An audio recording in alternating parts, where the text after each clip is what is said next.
The tragedy happened in a busy city in Lagos. You want to see the tragedy that happened in the story? It started in Idumota market, and the Lagos zombie apocalypse started with a shoemaker.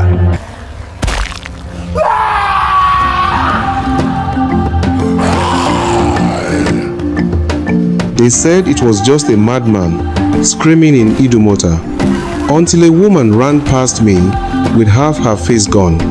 Her eyes were dead, and behind her, something was chewing on a man who was still alive. Idumota market was alive that morning, traders shouting, generators humming, buses honking. Then the screams started. A shoe seller collapsed, shaking violently. People thought it was a seizure. It's a seizure! Until he stood back up. His neck was bent, his mouth full of blood.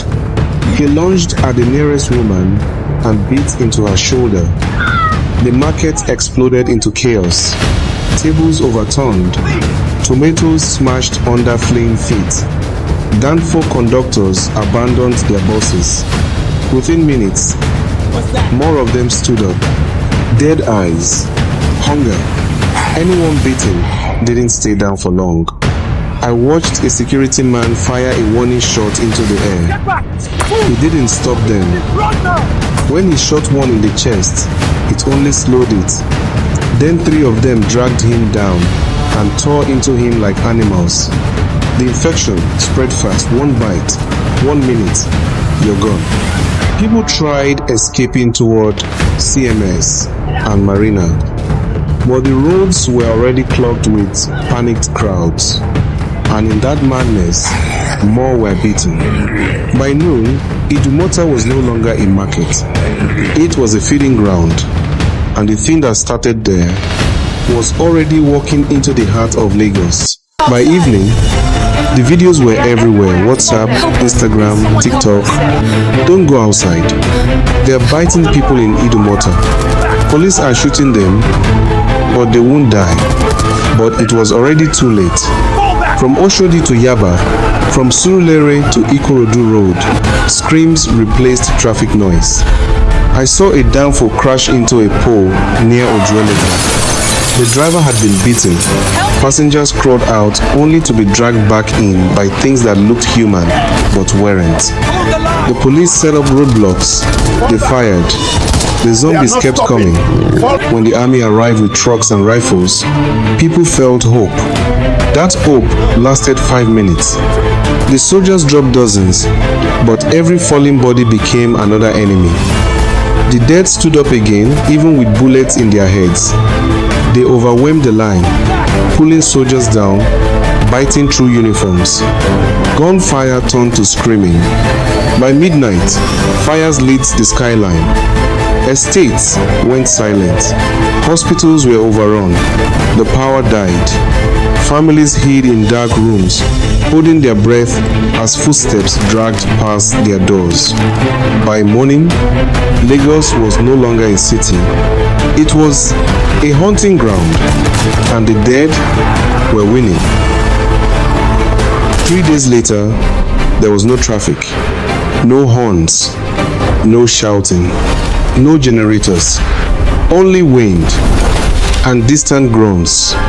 From the top of a building in Yaba, I looked out and couldn't believe it. 3rd Mainland Bridge empty, Carter Bridge abandoned, streets that never slept, dead quiet.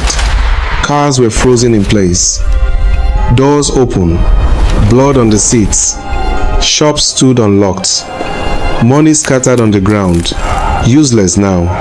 The zombies wandered slowly, aimlessly, in groups like Lagos itself had become one massive graveyard. The army tried one last airstrike near Apapa, but it only burned the living and the dead together. The infection didn't stop. Those of us still alive moved only at night. No light, no noise. I don't know how long we can survive. I don't know if help is coming. All I know is this: it started in Idumota, and now Lagos belongs to the dead.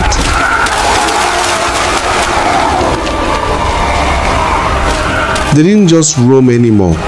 They listened. We learned that on the fourth night, a baby cried somewhere in Surulere. Just one cry. Within seconds, shadows poured into the street, dozens of them drawn like ants to sugar. By the time the sound stopped, the house was quiet again. We never had that baby after. We moved through back alleys and broken fences. 5 of us left now, hungry, dirty. In a shop near Tejuosho, we found a radio still working. A weak voice cracked through the static. If anyone can hear this, move toward the lagoon. There's a boat. We're trying to leave Lagos. As we crossed a flooded street, Kemi slipped. The splash was loud. They rose from the water, bloated shapes. We pulled her free, but not before teeth found her calf. She didn't scream. She just looked at me and whispered, "Don't let me become one of them." An hour later, she stopped walking. We kept moving. We reached the old radio station near Ikeja at dawn. Its doors were smashed in. Inside, bodies lay slumped over desks, but one generator was running. A man sat alone in the studio thing, shaking, eyes red from crying. He looked at us like we were ghosts. "You're here. I've been speaking into this room for days," he said. He'd been broadcasting warnings, telling people to hide. We begged him to come with us. He only shook his head. "Someone needs to stay on the line, even if no one answers." As we argued, a thud hit the door, then another. The glass began to crack. They had heard his voice. We ran. Behind us, his words faded into screams, then into nothing. Outside, we saw smoke rising from the direction of the lagoon. Not rescue smoke. Fire. The boat was gone, and the city was closing in. By sunset, only 2 of us remained, me and a boy called Sadiq. He kept asking for his mother. My mother. I had no answers. We hid inside a half-collapsed church near Yaba. Candles still burned at the altar, untouched. That night, we heard them outside, dragging feet. Sadiq clutched my arm. "If I die, don't leave me." "I promise."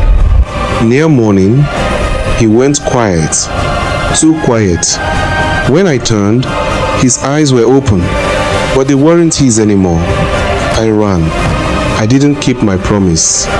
Now I'm alone on the rooftop of this building, writing this on a phone that's about to die.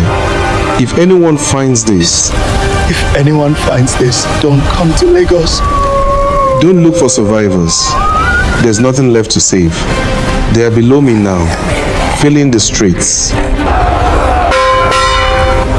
So I'm ending it here, with them, with the fire.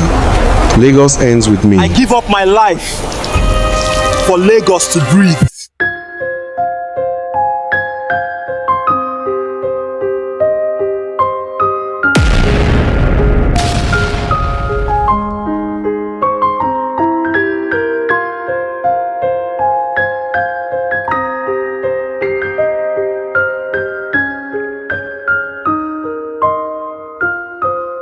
At the end, only one survived.